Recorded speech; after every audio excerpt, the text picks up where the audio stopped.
عبداللہ بن عمر بن عاص کہتے ہیں کہ میرے باپ کی جب موت کا وقت قریب آیا، عمر بن عاص کا، فاتح مصر،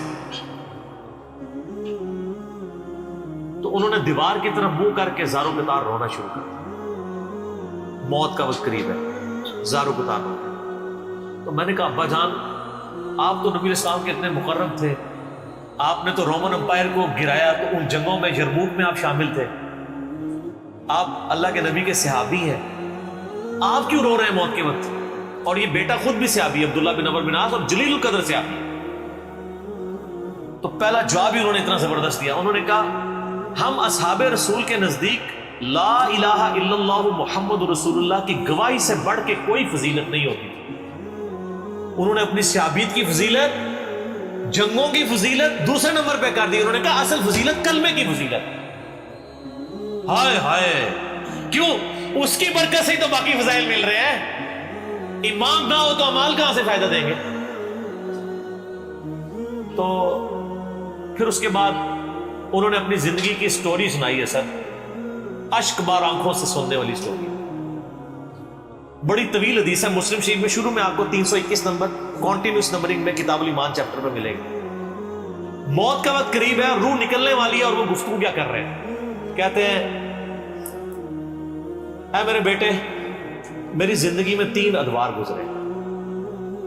ایک وہ دور تھا کہ میں اسلام کا بدترین مخالف تھا، اور میری زندگی کی سب سے بڑی خواہش تھی کہ رسول اللہ صلی اللہ علیہ وآلہ وسلم مجھے کہیں نظر آئے تو میں ان کو قتل کر دوں۔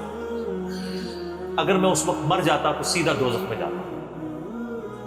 پھر اللہ تعالیٰ نے میرا سینہ اسلام کے لیے کھول دیا۔ صلح حدیبیہ کے بعد خالد ابن ولید اور عمر بن عاص اکٹھے مسلمان ہوئے۔ یہ انہوں نے عمر سیریز میں یہ فلمایا بھی ایسے۔ تو اللہ نے میرا سینہ اسلام کے لیے کھول دیا، اور میں نبی الاسلام کے پاس ایمان کے لیے قبول کرنے کے لیے حاضر ہوا۔ آپ علیہ السلام نے اپنا دایاں ہاتھ آگے بڑھایا، میں نے بھی اپنا دایاں ہاتھ آگے بڑھایا اور پھر پیچھے کھینچا۔ تو نبی الاسلام فرمایا عمر کیا ہوا؟ ہائے ہائے، عمر بن عاص کو تو پتا تھا میں نے جو کچھ کیا ہوا ہے، اور وہ واقعی پھر دل سے مسلمان ہونے آئے تھے، تبھی ان کو اپنے گناہوں کی فکر تھی۔ ان کا یا رسول اللہ پہلے مجھے گارنٹی دے میرے پچھلی سارے اسلام کے خلاف کیے ہوئے کام معاف ہو۔ آپ فرمایا عمر تجھے نہیں پتا، حج مبرور پچھلے کے سارے گناہوں کو معاف کر دیتا ہے، ہجرت کرنا اللہ کی راہ میں پچھلے کے سارے گناہوں کو معاف کر دیتا ہے، اور ایمان قبول کرنا پچھلے کے سارے گناہوں کو معاف کر دیتا ہے۔ 3 باتیں شاہ کہتے ہیں میں نے ہاتھ میں ہاتھ دیا، ایمان قبول کیا۔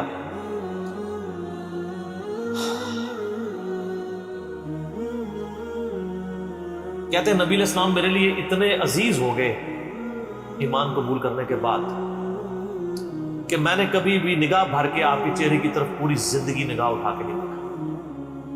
اور اے میرے بچے، اگر تو مجھ سے پوچھے نا کہ نبی علیہ السلام کی شکل مبارک کیسی تھی، تو میں اس کے خد و خال بیان نہیں کر سکتا۔ آپ کے چہرے کی روب کی وجہ سے پھر پوری زندگی میں نے حضور کی طرف یوں کر کے ابھی آنکھیں بھر کے بھی نہیں آپ کو دیکھا۔ یعنی وہ اس کو بھی سمجھتے تھے کہ یہ نظروں سے میری گستاخی نہ ہو۔ اگر میں اس وقت مارا جاتا تو سیدھا جنت میں چلا جاتا۔ پھر میری زندگی میں ایک تیسرا دور آیا، جب مجھ سے کچھ کام ایسے ہو گئے جو نہیں ہونے چاہیے۔ اب میں اللہ سے امید کرتا ہوں کہ اللہ تعالیٰ میرے گناہوں سے درگزر فرمائے۔ جب میں مر جاؤں تو میری لاش کے ساتھ کوئی نوحہ کرنے والی ساتھ لے کے نہ چاہے، کوئی آگ روشن نہ کر، اور جب مجھے دفنا چکو تو میری قبر پہ پانی ڈال دینا، یعنی سنت ہے قبر پہ پانی چھڑکنا۔ اور قبر پہ دفنانے کے بعد میری قبر پہ اتنی دیر بیٹھے رہنا جتنی دیر ایک اونٹ کو نہر کر کے اس کا گوشت تقسیم کیا، تاکہ میں اپنی قبر کے ساتھ مانوس ہو جاؤں اور اللہ کے آئے ہوئے مہمانوں کو جواب دوں۔ یعنی تمہاری قبر پہ بیٹھنے اور ذکر اذکار کرنے کی برکت سے مجھے قبر کے سوالات میں استقامت ملے، کیونکہ ابو داؤد میں حدیث ہے جب اپنے بھائی کو دفنا چکو تو اس پہ قبر پہ کھڑے ہو کے اس کی قبر کے سوالات کی استقامت کے لیے دعا کرو۔ تو عمر بن عاص نے کہا کم از کم 2-2.5 گھنٹے، یعنی اونٹ کو نہر کر کے گوشت تقسیم ہونے، یہ میرے قبر پہ تم نے وقت گزارا۔ اور وہ کہتے ہیں یہ گفتگو کی اور پھر ان کی روح پرواز کر۔ اسی کا ایک طریق جو ہے وہ مسند احمد میں ہے، اس میں یہی سارے الفاظ ہیں۔ اس میں وہ کہتے ہیں میری زندگی میں جو تیسرا دور آیا نا، جب میں ایک بادشاہ سے جا ملا، معاویہ ابن ابی سفیان سے، وہ جو انہوں نے جنگ صفین حضرت علی کے خلاف لڑی تھی نا۔ سر موت کے وقت تو انسان کو اپنی غلطیاں یاد آ جاتی ہیں نا، جو مرضی ہو۔ تو وہ کہتے ہیں کہ میں ایک بادشاہ سے جا ملا، پھر مجھ سے وہ کچھ ہوا کہ میں اللہ سے امید کرتا ہوں اللہ مجھے معاف کرے۔ پھر ایک اور طریقہ ہے مسند احمد کا، اس میں بھی یہ سارے الفاظ ہیں مسلم والے۔ اس میں الفاظ یہ ہیں پھر کہ وہ کہتے ہیں کہ افسوس، اللہ نے جن کاموں کا مجھے حکم دیا تھا ان کی نافرمانی میں کرتا رہا، اور جن چیزوں سے اللہ تعالیٰ نے روکا تھا وہ کام مجھ سے ہوتے رہے۔ یہ ان کی عاجزی تھی، ہماری حقیقت ہے۔ اور کہتے ہیں میرے بچے، نبی علیہ السلام نے مجھے کئی جنگوں کے موقع کے اوپر مجھے عمارت بھی میرے سپرد کی، لیکن مجھے یہ دل سے یقین نہیں ہے کہ نبی علیہ السلام واقعی مجھ سے محبت کرتے تھے یا میری تالیف قلب کے لیے کرتے تھے۔ اور جو میں نے بتایا نا صحیح مسلم میں، مؤلفۃ القلوب، جن کو ایمان پہ پکا کرنے کے لیے کچھ پوسٹ دے دی، کچھ مال دے دیا، کچھ جانور دے دی۔ تو عمر بن عاص موت کے وقت کہتے ہیں کہ مجھے یہ یقین نہیں ہے کہ نبی علیہ السلام مجھ سے دل سے محبت کرتے تھے یا مجھے ایمان پہ قائم رکھنے کے لیے میری دل جوئی فرمایا کرتے تھے۔ لیکن میرے بچے، 2 بندے ایسے ہیں جن کے بارے میں حلفیہ کہتا ہوں کہ اللہ کے نبی ان سے دل سے محبت کرتے تھے۔ ایک ابن سمیہ عمار ابن یاسر، عمار کو تو قتل کیا ہوا تھا نا صفین میں، قتل عمار تو پیچھا کرتا ہے نا پھر موت تک۔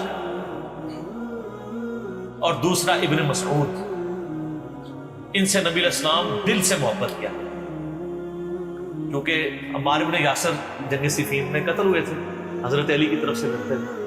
اور بخاری مسلم کی اس حدیث کے راوی خود عبداللہ بن عمر بن عاص اور عمر بن عاص بھی ہیں کہ عمار کو ایک باغی جماعت قتل کرے گی، عمار ان کو اللہ اور جنت کی طرف بلائے گا اور وہ جماعت دوزخ کی طرف بلائے گا۔ بال میں نے جب سے یہ حدیثیں پڑھی ہیں، میں نے ساری حدیثیں اپنے کربلا والے ریسرچ پیپر میں ڈالی ہوئی ہیں۔ حضرت عمر بن عاص کے بارے میں میرا دل بہت نرم ہو گیا کہ وہ آخری وقت میں ان کو چیزوں کا احساس ہو گیا کہ ان سے چیزیں مس ہینڈل ہوئی، اور سب سے بڑی ان کی للائیت ہے کہ انہوں نے یہ چیزیں بیان کر دی اور وہ مسلم شریف میں آ گئی، اور ہمیں ایک تو ہمارے اس مقدمے کو بھی تقویت ہوئی کہ ان سے چیزیں مس ہینڈل ہوئی، دوسرا ان کے بارے میں ہمارے دل میں اب میل نہیں ہے کہ انہوں نے اپنی اس غلطی کا اعتراف کر لیا۔ اور ظاہر ہے اللہ تعالیٰ مرنے سے پہلے ان لوگوں کو توفیق دے دیتا ہے، ان کی نیکیاں ان کے گناہوں پر یقیناً بھاری تھیں، اللہ تعالیٰ نے ان کی غلطیاں جو ہیں ان کے گناہوں کے صدقے معاف کر دی۔ ہم اللہ سے امید کرتے ہیں اور ان کے لیے خیر کی دعا کرتے ہیں، اور اللہ تعالیٰ سے دعا کرتے ہیں کہ اللہ تعالیٰ ہمیں بھی اپنی موت سے پہلے قبر و آخرت کی تیاری کرنے کی توفیق عطا فرمائے۔ اللہ تعالیٰ سے دعا ہے جو حق بات میں نے کہی اللہ تعالیٰ ہمارے دلوں میں راسخ فرما دے۔ اگر جذبات میں میرے منہ سے غلط بات نکل گئی تو اللہ تعالیٰ ہمارے دلوں سے دور کر دے، ہمیں معاف بھی فرما دے، ہمیں کتاب و سنت کی تعلیمات پر عمل کر کے دوسرے بھائیوں تک پہنچانے کی توفیق عطا فرمائے۔ سبحانک اللہم و بحمدک، اشہد ان لا الہ الا انت، استغفرک و اتوب الیک، وما علینا الا البلاغ المبین۔ جزاکم اللہ۔